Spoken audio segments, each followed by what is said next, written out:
United Naga Council, they have called for a blockade. Now this has happened in context of a killing in Manipur. I am recounting, Brijesh, certain events that has happened, and to our viewers, for more than 70 days, News9 has been doing a program every day on Manipur as a matter of commitment. That's one. Secondly, Governor of Manipur came to Delhi on Sunday. Thirdly, the national highway, one of the national highways got blocked. The United Naga Council in Ukhrul has demanded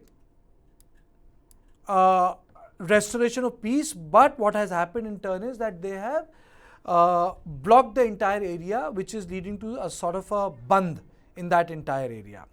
But more important than that is the demand by the Kuki group.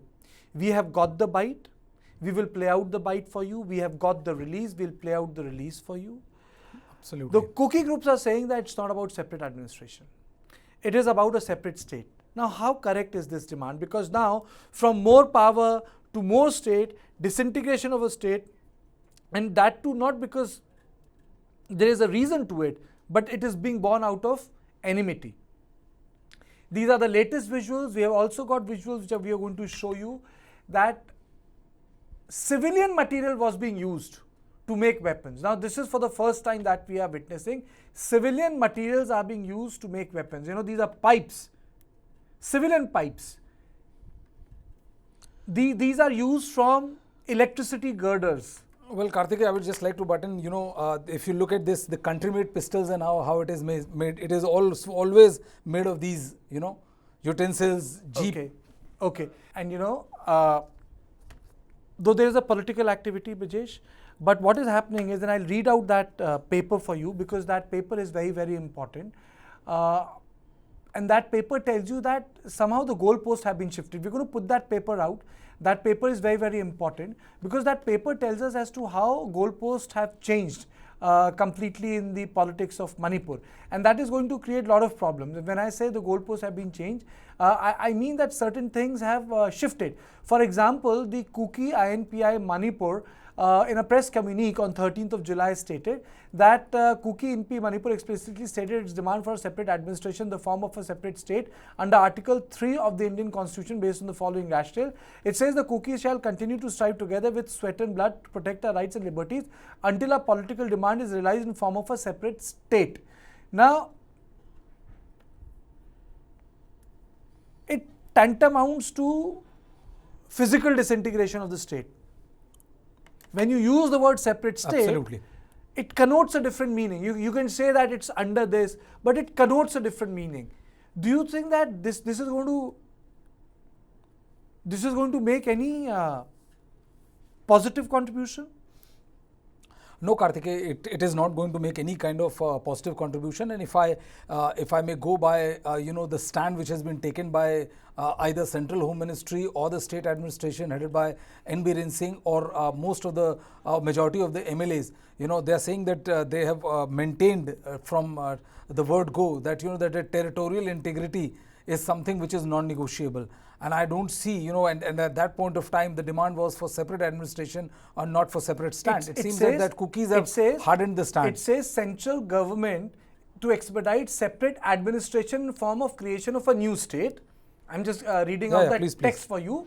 Under the Article 3 of the Indian Constitution for lasting peace, the Kuki shall continue to strive with the sweat and blood to protect our rights and liberties until our political demand is realized in form of a separate state. So somehow, you know, the meaning of the separate administration has stretched a bit.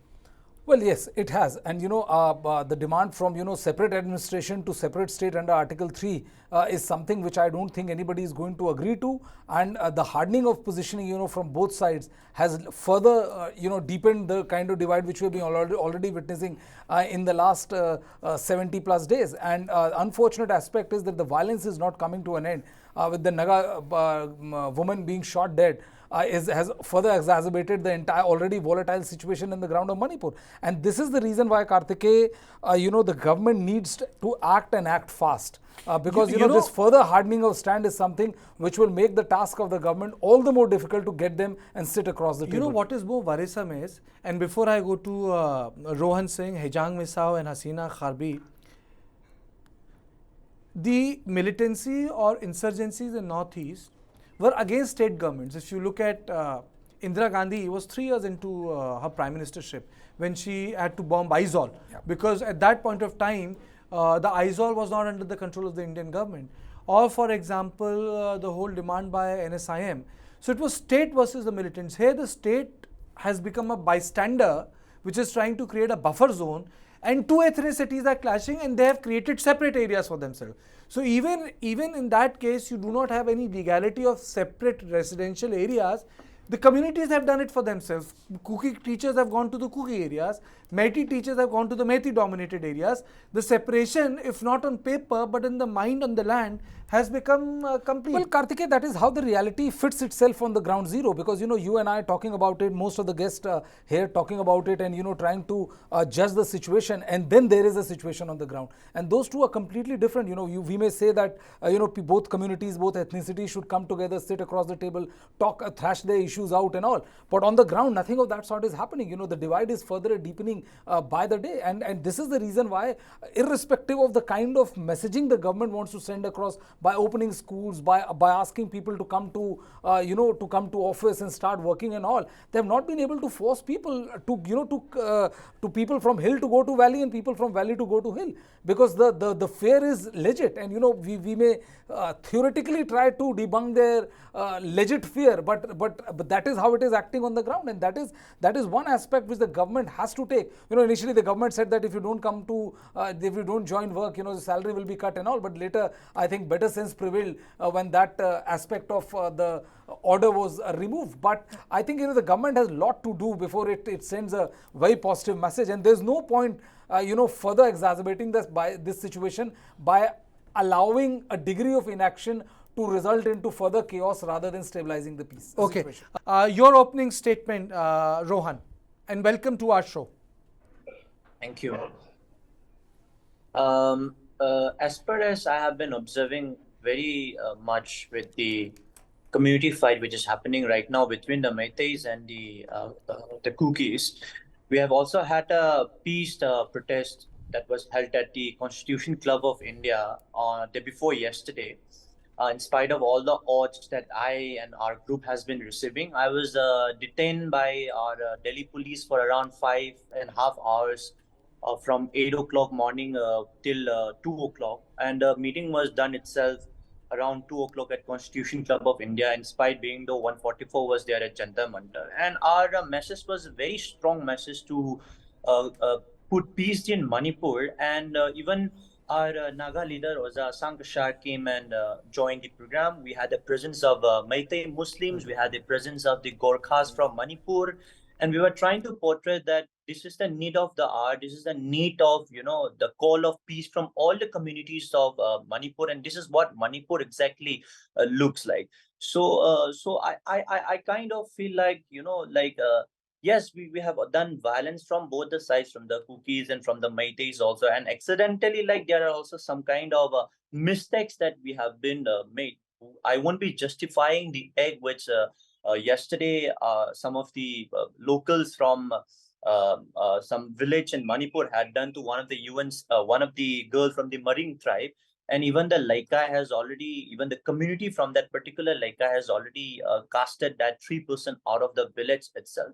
And also, as per I as remember, there were also injuries of Meitei Muslim, which was an IED bomb that was blasted in Kuakta. So, it's not just the two communities which are affected, it's all the communities which are indirectly or directly affected because of this violence. So, Rohan, are you saying that the complexity of the situation is not taken into account? You have Meitei Christians also, you have Meitei Muslims also. Meitei is not a homogeneous identity. Meitei is a diverse identity. Is that what you are saying? Yes, See, when it comes, sir, specifically, let me come like very precisely to the point, because like I've been seeing a lot of articles portraying Christians and the Hindus, and but being ourselves, we as a Meitei Christian, see, we have Meitei Christians, we have the Meitei Muslims, we have the Meitei Sanamahism who follows the local deity, we have the Meitei Hindus, we have a lot. It's a homogeneous mixture. Well, in case of our Kuki brothers and sisters, they have around some 75% like who follows Christianity, and 25% of them believe that they are the lost tribe of Israel also. And a lot of transportation from Chorchanpur city to Israel has been going on in the past few years, as far as I see in the newspaper. But there are a lot of complexity going on right now. Like, what is exactly happening? Is it exactly religious ground? Is it exactly a communal clash fight? And some very prominent leaders also term this fight as indigenous and a non-indigenous fight, and some intellectuals also term this as a Manipur and Myanmar fight. Sometimes some intellectuals also term this as a fight between India and Myanmar. And even the honorable governor, as far as I know, subject to correction, she has spotted in some one of the relief camp visit that there is presence of external forces coming in this violence. So it's a mixture of things, and we feel like we need to keep on hunting out like what is exactly the real cost of this violence. And then, sir, as far as I know, there are already so much of vested interest going on, so much of cards being played, the Christian cards, the minority cards, the tribal card. We Meiteis also, we are trying to portray ourselves in other so many cards, gaining sympathy from, from all the angles. But we have to be also super clear with ourselves, like what is our goal, what is the perspective that we are fighting. Coming to the separate administration part, people have been so many, religiously I'm a Christian, so I've been blackmailed so many times by my Kuki brothers and sisters, that how come when you're Christian you're betraying the entire Christian brothers and sisters on this separate administration. My point is very clear. We might take Christians, no matter of what same religion we belong to, no matter of what the love bond that we have on the religious background, we are really, really, really against this separate administration, which falls under the breaking the territorial integrity of Manipur.